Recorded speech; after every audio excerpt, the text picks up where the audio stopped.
Hello friends, high. তো এখন বাজে 11:15। আমার ছেলের এখন খেতে ইচ্ছে হয়েছে বার্গার। রাতে আমি ভাত খাবো না, বার্গার খাবো। তো যাই হোক, তো এখন অর্ডার হয়েছে, বার্গার চলে এসেছে। এখন বার্গার খাবে। ঠান্ডার মধ্যে নে, এনে নে, চলো। তো ও এখন খাবে বার্গার, আমি 2-3 বাইট খাবো জাস্ট। তো রাতে আর ভাত খাবে না, খাবে হচ্ছে বার্গার। তো চলো আমি একটু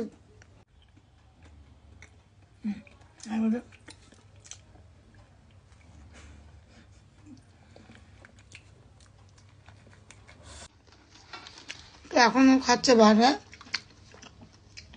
আজকে আরও রাতে ভাত খাবে না। তো চলো, আমার ছেলের তরফ থেকে সবাইকে গুড নাইট। একটু হাত দেখিয়ে দে।